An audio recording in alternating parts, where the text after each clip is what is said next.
So I was trying to go live, and then it told me that my account wouldn't let me do that. So it is my lunch. Hey, y'all, it's me, Tiffany, and I just wanted to hop on um, to just kind of chronicle or talk through my lunchtime Bible study. So the from head to curve, she's a YouTuber, plus size YouTuber vlogger, and I've been following her for a minute now, and she recommended this book that she's been using for her Bible study. So I'm going to turn the camera around and show it to you. It's called the Daily Walk Bible, and the way it's set up is, so each day there's a day, and it helps you read the Bible in its entirety within a year. So each day there is, a set amount of chapters that you read, and then a little synopsis and daily walk and some insight. I am really enjoying the book. I think we've had the book together for, I don't know, let's see, we started on August 6th, I think, was the first day. Yeah, August 6th. So we've started since August 6th, and I really like the book.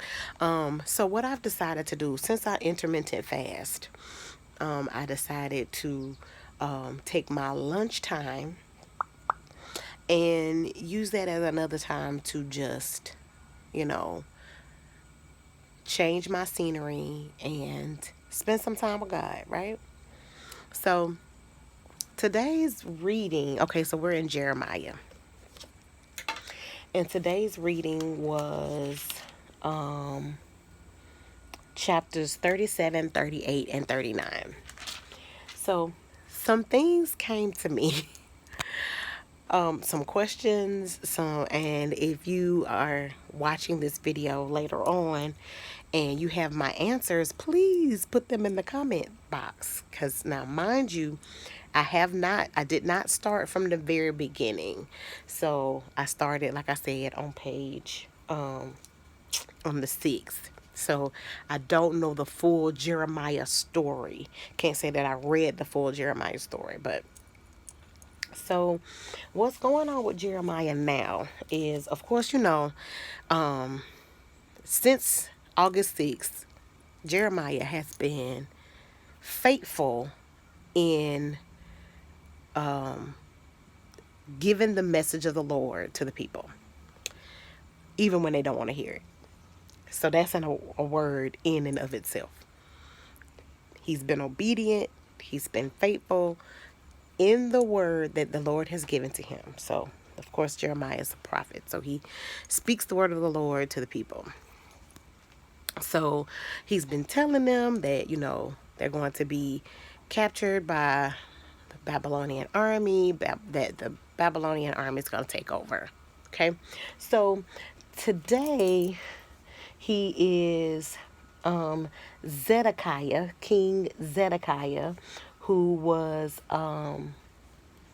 the appointed king of Judah. Okay, the appointed king of Judah. So Judah is one of the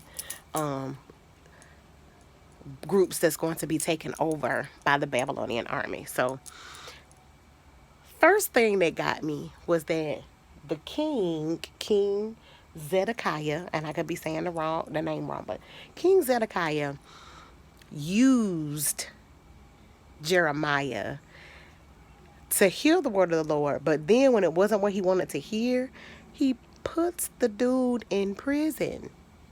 Like, tell me the word of the Lord, I tell you, and he gets put in prison, right?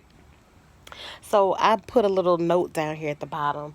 I said, people will use you, then throw you away. Like, people will use you and throw you away. Like, how relevant is that? Like, I can think of plenty of times And especially with me, it comes to with singing. I have on some concealer, but I don't like the fact that my eyes look dark. We'll have to work on that. Um, there have been many times when I've been asked to do something or to sing or to whatever. And when I'm in need or whatever, it's like, okay, she's done that piece and we're going to move on and keep it moving, whatever for her, right? Same thing with Jeremiah. Like, he gets thrown into prison like 2, 3 times in these 3 chapters. So, but yet remained faithful. He remained faithful and obedient to God and to the word that God had given to him for the people.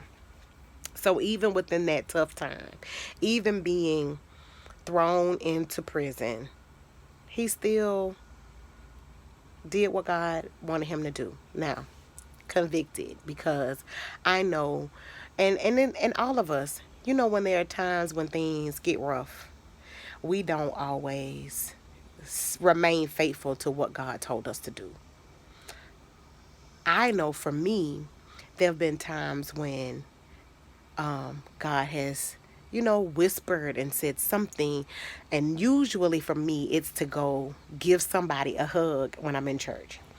And I don't always do it because I then second guess that, is this really God? Is this just me? Am I trying to be seen? And I don't like being seen. So I guess I should know that from the start now. That makes sense. But I don't like being seen. So, and I don't like being out front. But I didn't want to appear in my mind, oh, what is she doing? Where is she going? Those types of things with the people who are looking on, because church people can be brutal. You hear me? Church people can be brutal.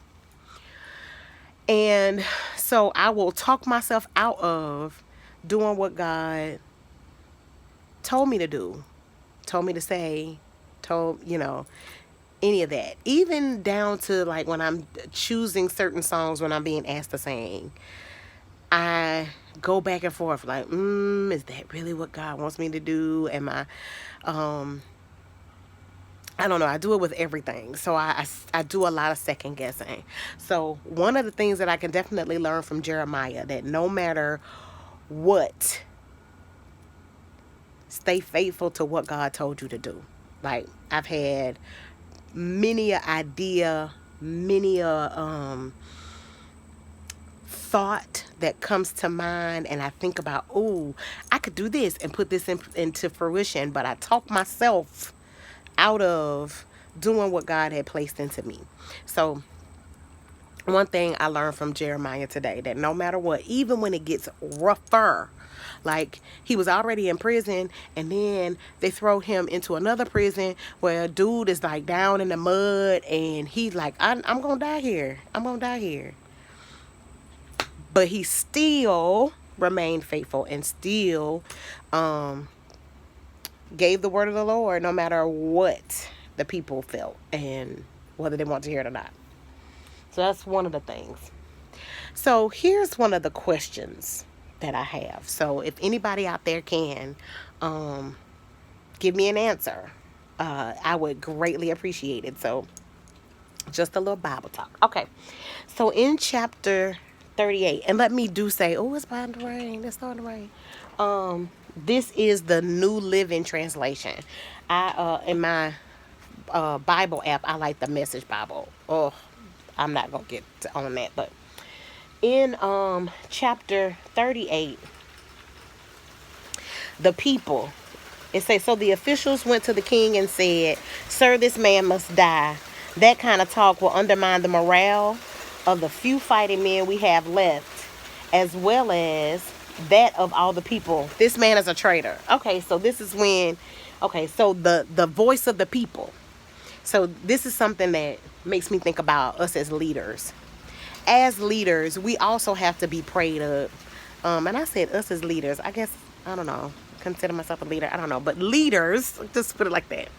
Leaders have to be careful when the people come to us and they come to us with something that they view needs to happen.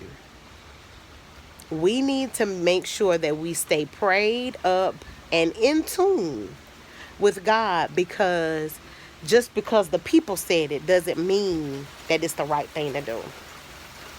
We have to stay prayed up. We have to seek God for wisdom before we make those types of decisions. But because the people came, here is Zedekiah's response. He says, all right, do as you like. I can't stop you. So here's my question. Why can't he stop them? He is the king.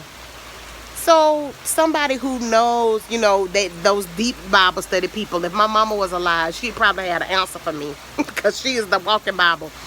But why is it that as the king, he can't stop them? I don't understand. Maybe there's some law, some practice that's going on in this time that I'm not aware of. So if you have that answer, if you could, put that in the comment box, I would greatly appreciate any insight that you can provide for me with that. So I'm just wondering, like, why he say he can't stop them. You're the king, you're the leader. So what you say goes. Again, let's be led by God, okay? So, of course, I had to highlight that even though he was thrown into this pit, like cistern is the word that this translation is using, and it is raining real good. I'm sure y'all hear that. It was the Ethiopian that got him out. My book gonna be wet. It was the Ethiopian that got him out. I'm gonna go inside because it's raining pretty bad.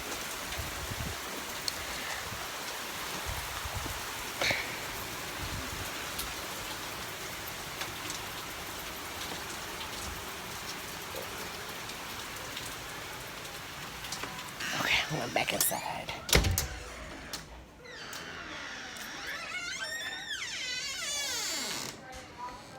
And finish our talk, our chat. Alexa, pause music. Okay. All right, let me sit y'all up.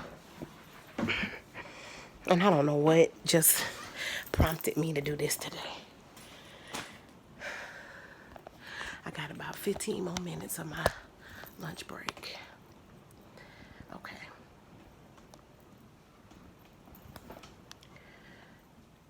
Okay, I got y'all set up. All right. So my question, y'all know my question. Why, as the king, he cannot say no? We're not gonna do that. Okay. So, as leaders, we have to make sure that we're not influenced. That leaders are not influenced by the crowd, the people, and what they say and what they do.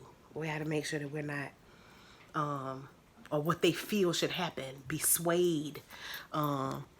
Thinking about Jeremiah again, the one thing that I've gotten from him is remaining consistent. That's my word. I love consistency. Remaining consistent in what God had told him to do. So as a leader, King Zedekiah was swayed. He was swayed by the people because he said, I can't stop you. So again, I would love to engage in some, I'm big about learning. So if you can help me understand why he can't stop them. Okay, so this is where I was, the Ethiopian eunuch. Okay, he was the one who, he was the one that said to the king, he was, and I've noted that is he said this Ethiopian had he was an important court official. Because, see, I've always heard and always, when this story has been told in church, I've always heard that the Ethiopian eunuch was like a guard. So that's another thing that you can help me understand, because this says he was an important court official, and it was never put to me that he was an important court official. So we know Ethiopia. You know where I'm going with this, right? Ethiopia, Ethiopians, Africa, our people. Okay, so was an important court official in Bible days. I'm gonna let that marinate right there. I'm gonna leave that right there. Let that marinate. Okay, his name was Abed Melech. Ebed Melech. I may have said that wrong, but he says, "My Lord the King, these men have done a very evil thing in putting Jeremiah the prophet into the cistern. He will soon die of hunger, for almost all the bread in the city is gone," because they was giving him bread once a day. When after all these people told the king, "Hey, he's a traitor. He needs to go into this dungeon like place, this cistern," and they were only giving him like a piece of bread, a loaf of bread a day. So Abed Melech, the Ethiopian, stood up, spoke out. So I just wanted to bring that up because it was our people. Okay. The other thing that made me chuckle, and of course, yeah, he did. It worked, but he was still put back into the palace prison and not into this low dungeon cistern. So he was put back into the palace prison, and that's where he stayed, Jeremiah. So here comes Zedekiah again, using him again, right? And asking him to tell him the truth. He want to ask something, tell him the truth. And Jeremiah's response made me actually write LOL in the Bible. So it says, Jeremiah said, "If I tell you the truth, you'll kill me. And if I give you advice, you won't listen to me anyway." I can so relate. There have been times when I've been asked questions. I can so relate to this. There have been times when I've been asked questions or asked for advice and all of that. And I get to that point where I'm like Jeremiah. I'm like, don't ask me to tell you the truth, or don't ask me for the advice if it's not going to matter and you're not going to listen anyway. But this is what I had to learn there, though. I had to learn, and I am, shout out to BetterHelp, because I use that as my counseling service, but shout out to BetterHelp. I had to learn that I have to release the response. I have to, and Jeremiah, telling you, I can learn a lot from Jeremiah.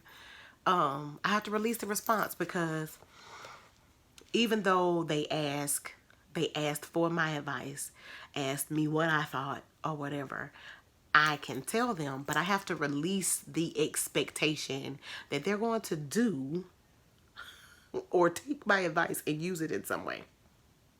I had to release that. So, because it was making me feel unheard, making me feel kind of fueling that less than mentality. So I had to start to let go of the feeling that you're not listening and I'm not being listened to, and that what I'm giving, or the information that I'm giving, is subpar or less than, is not good.